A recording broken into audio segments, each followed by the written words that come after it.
This video is brought to you by John Robson Guitar Tuition.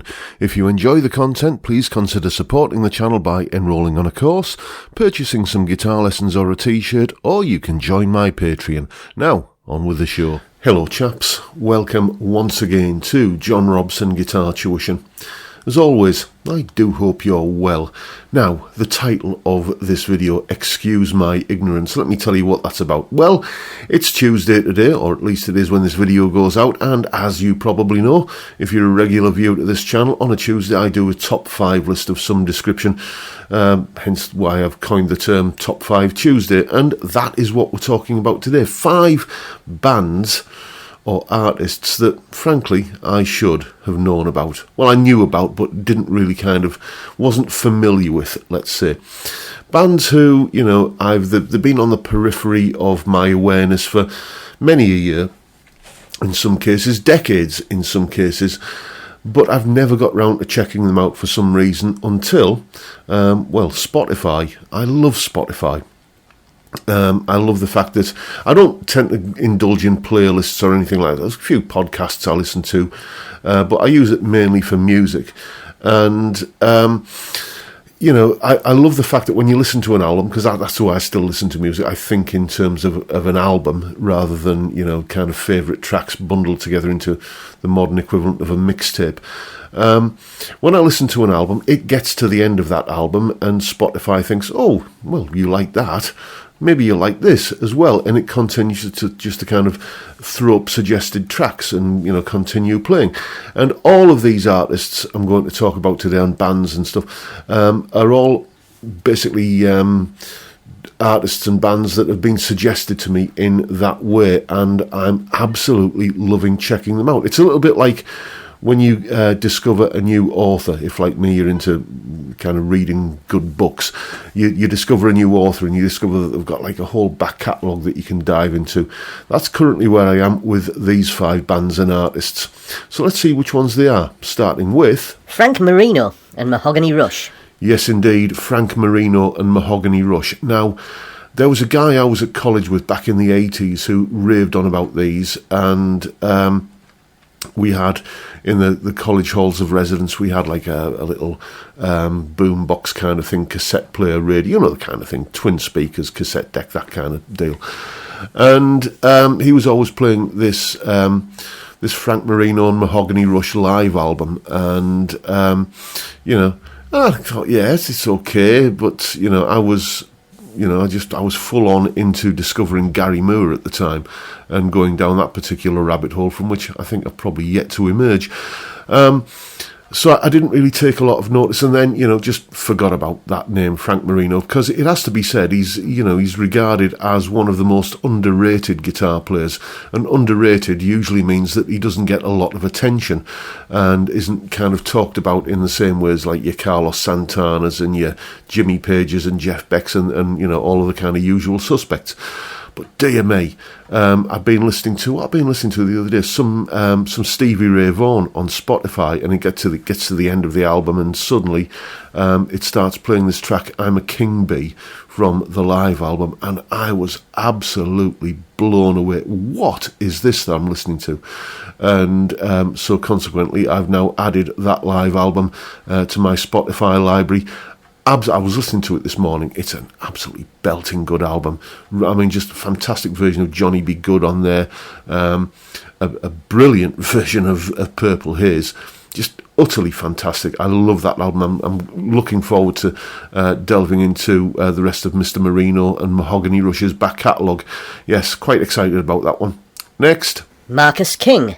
Yeah, the first of a couple of relatively new players on the list. Now, I've been around the block a few times, and I've heard talk of, this young guy is the greatest blues guitarist you've ever heard. I've heard that described about so many people, and sometimes it's right, but more often than not, it just doesn't really kind of float my boat. John Mayer springs to mind there. And, Jeff Healey, he was described in that way back in the late 80s, and I really enjoyed him. And then Kenny Wayne Shepherd I got into in a similar sort of way. But there's always talk of the latest blues protege that you listen to and you think, well, yeah, it's good. I can't find any fault with it, but it's not really floating me boat. So that's what I was thinking when people kept raving about Marcus King. Until, as I say, Spotify tripped up one of his tracks for me as continuing on from, I don't know, whatever I'd been listening to on that particular day. And I heard this track called The Well. And it's just really good, sleazy, kind of greasy, soulful blues. There's elements of, as I say, soul in there, rock. He's got a great guitar tone, on this track. It's just really, really just fantastic, old school blues play. Kind of pentatonic scales and blues scales and stuff. None of the kind of fancy stuff, from what I've heard at least anyway so far. When I say fancy stuff, I mean like kind of modal and kind of jazzy kind of licks. Although I am told that he does bring a bit of that stuff in, and that's all stuff that I'm going to discover. And what a voice he's got. Fantastic. I'm really looking forward to checking out Mr. King's back catalogue, such as it is. He's only about, I think I've probably got shirts that are older than him.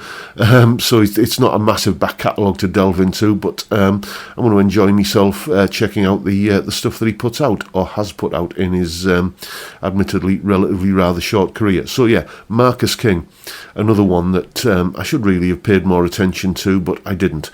Next. Black Country Communion.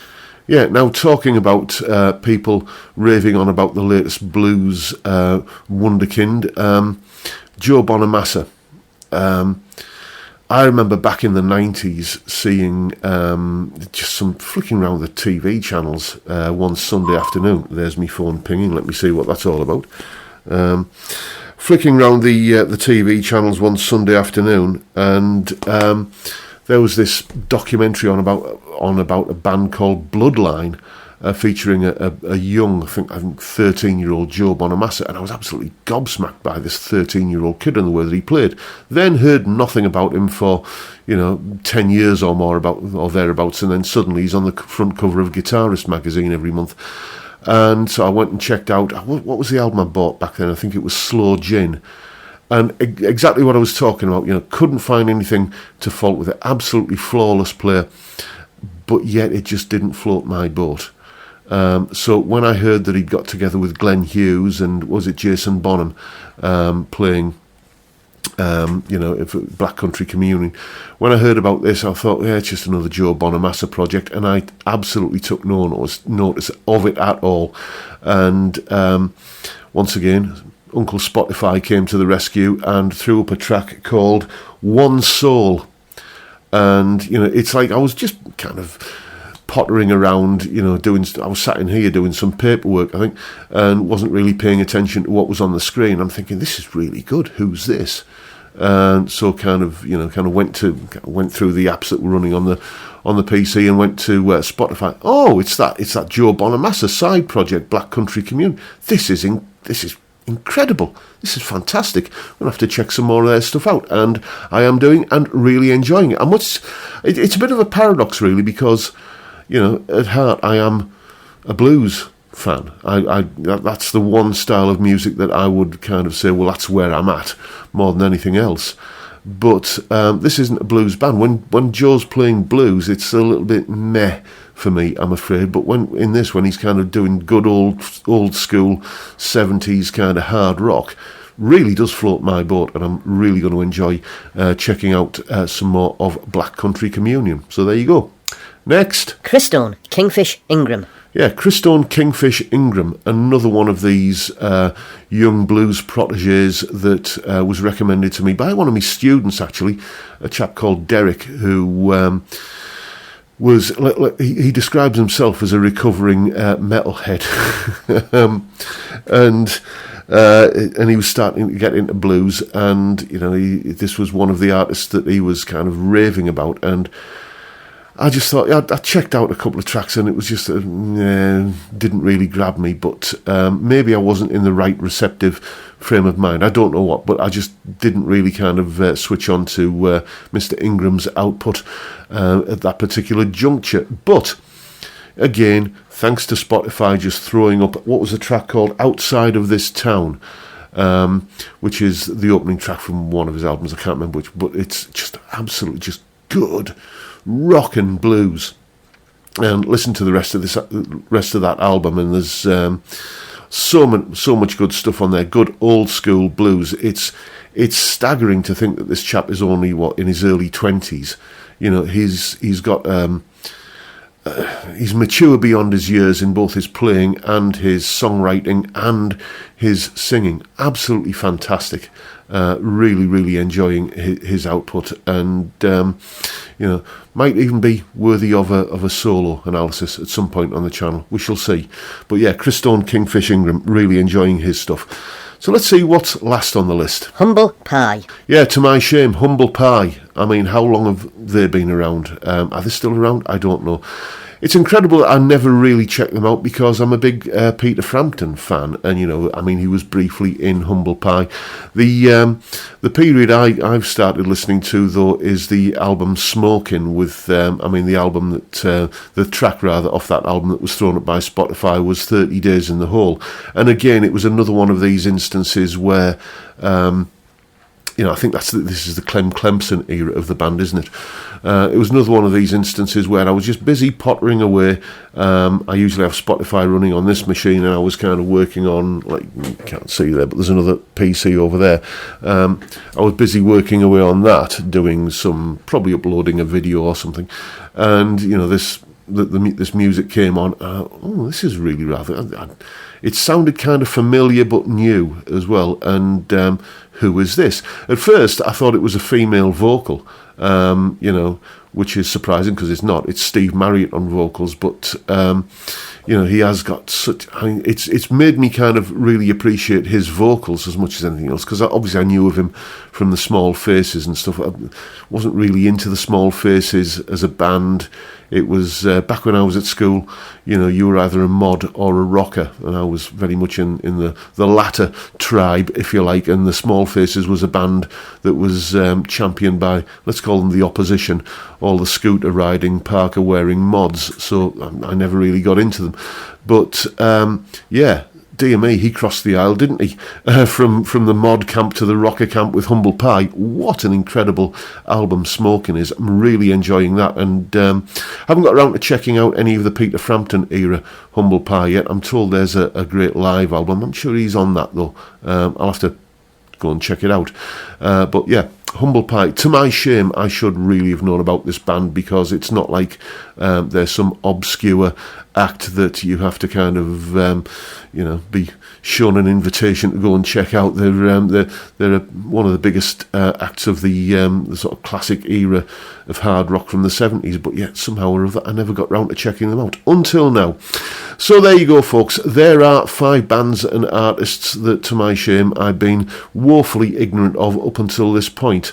Are there any more that perhaps I should know about but don't? Well, how do you know what I don't know? But you know what I mean. If you can come up with any other bands or artists that you think I should know about and I've never really mentioned on the channel in the past, and maybe you want to go and check these out, then please feel free to leave a comment below. I'm genuinely interested to know what I've been missing. And that is pretty much the video for today, folks. Hope you've enjoyed what you've seen and found it relatively entertaining, and if that's the case, please hit the subscribe button and the notification bell if you haven't already done so, and why not drop me a like while you're at it. Don't forget, as always, the live stream every Friday 5 PM UK time, where we drink beer and talk about music and guitars. What is not to like about that? Fantastic way to kick off the weekend. I'd love to see you there if you can make it. But for now, I'll bid you all a good day and say thank you so much for watching. Thank you for your time. Look after yourselves, folks. Stay well, stay safe, and above all, stay sane. Bye for now.